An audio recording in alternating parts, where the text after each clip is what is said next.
My name is Chrishan Kamalan. I'm a trustee at the Welsh Center for International Affairs.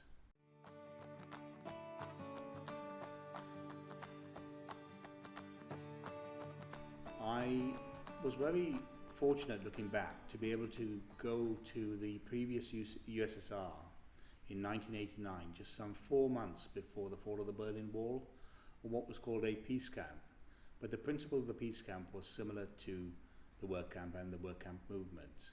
That particular camp was organized by authorities in the USSR for delegates from both Eastern Europe and Western Europe at the time to learn about each other's experiences.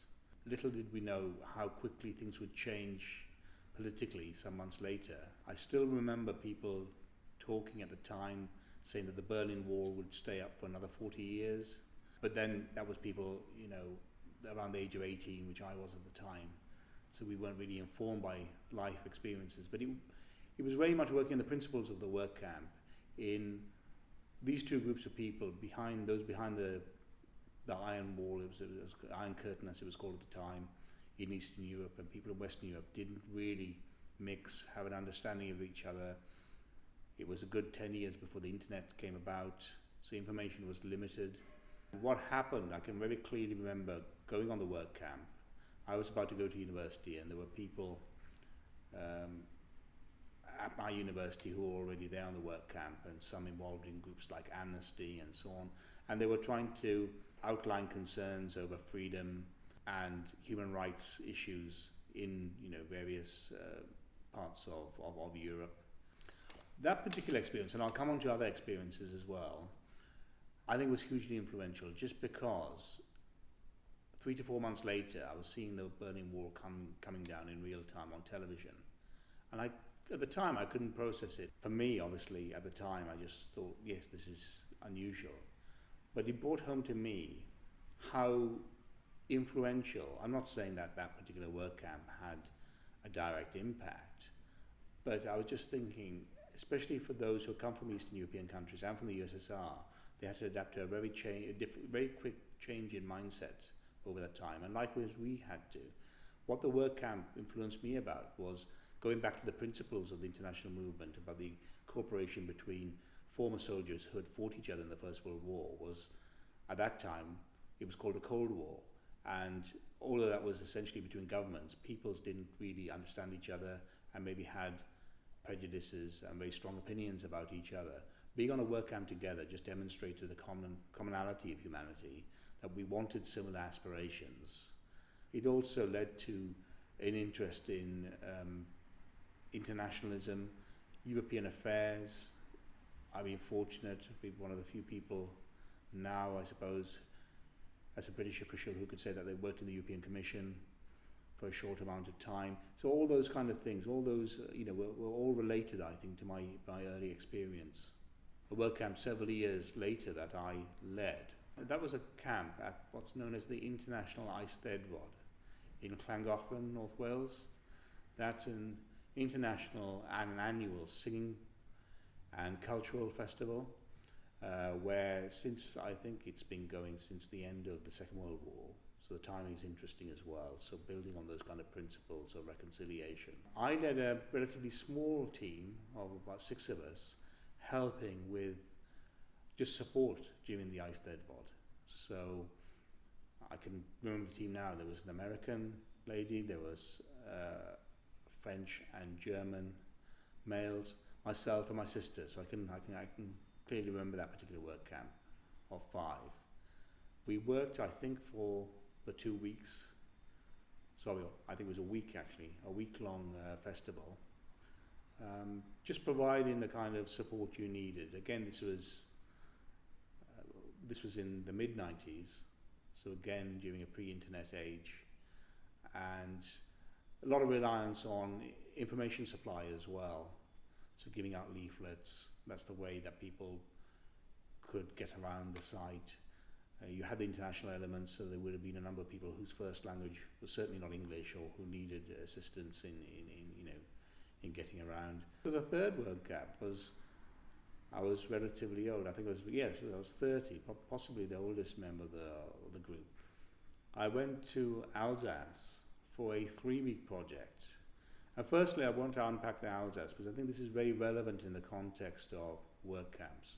If we go back to how they were set up by returning French and German soldiers who had fought in the First World War, but almost immediately after the end of hostilities, they started to think about meaningful and sensible ways in order to bring communities together. And I think the work camp movement is encapsulated by that. It's almost like a very early restorative justice system that we would say, not trying to address the issues of why their countries went to war or why so many countries went to war, but on an individual level, having witnessed trauma and horrors, building up these relationships so that people avoid that. What's pertinent about the Alsace is it's an area of land that's been fought over between those two particular countries in numerous wars, going from one to the other in terms of ownership. And as a result, the people who live in that area, their conflicts can be they can have a conflict of interest sometimes because they've been ruled by these different powers. So having a work camp there was particularly, I think, important. And it was involving renovation around a pond, and that's another big factor I want to draw up. I think the work camp movement has been ahead of its time in looking at environmental projects. I really do, because that was in 2000, so that's quite late on, but because I think it just goes to show that those kind of projects are what really are meaningful to people. That's what people are very interested in, living in villages or even in towns. That's been a common concern and passion. The reality is that there's not always the resources, human resources, to be able to do that. So you have the work camp element, which is introducing an element of fun. So on that particular one in 2003, 3 weeks, we had people from at least 10 different European backgrounds, and also a French-Canadian attendee as well. I could see, because I was vaguely familiar with that particular village which was not that far from Strasbourg, but in a rural area, that the locals were taking quite a strong interest in what was going on as well. They were, at first they were just questioning, because it was the first one, I think, that particular renovation scheme. But then they could see what benefits it could bring. For the local people also, they felt quite honoured to have people coming in from so many different countries with this interest in renovation, in environmental restoration. And they wanted to just observe and just then, take it on. So the important thing, I think, with all work camps, this is true, especially where there's a project involved, is once it's been done, hopefully good links have been built up with the community so that maybe another work camp can take that forward in the following year. But ideally, that will just be taken on by the community itself. Certainly, ideas of international cooperation are more important than ever. We may not know what form it takes, but again, it's just interesting thinking about the camps themselves, not realizing how important they were in terms of being in a particular time.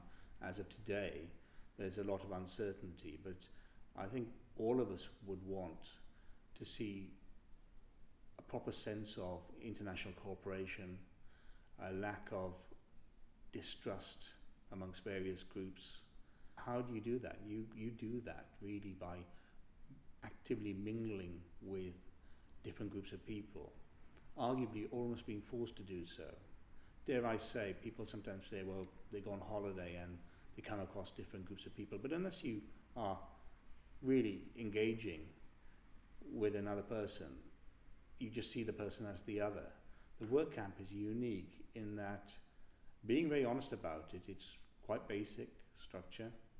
It's not, people have different levels of expectancies about what they want to experience out of it.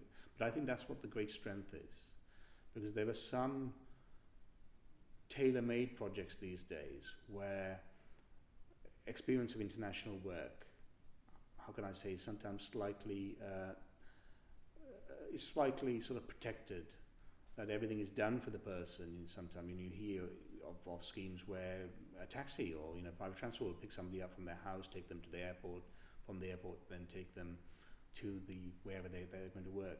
The beauty of the work camp is that you have to do a lot of that yourself. So I think it tests your resilience, it tests your desire. If I may, going back to Russia in 1989, getting a ticket to Moscow was very difficult. And so when I went, I really felt the value, having had to struggle to get the visa and other clearances. But then going to the work camp itself, being immersed in that different environment, realizing that in order to make the most of that experience, you have to sort of forego some of your, not just your assumptions, but as I said, some of your expectancies and try and work to a common goal. So I think what I'm saying is that I can't really think of something very comparable in which you are, at a young age, asked to engage in this way. Arguably, Erasmus offers that as a scheme, but very much for a particular individual going into a particular country where there's, say, a dominant culture. The beauty of the work camp movement is that you've got all these different nationalities and cultures, and then you try to find a common goal. But I don't think I'm exaggerating by saying that unless I was exposed to the work camp movement at an early stage, my life wouldn't have panned out, or certainly my interests wouldn't have panned out in the way that they have.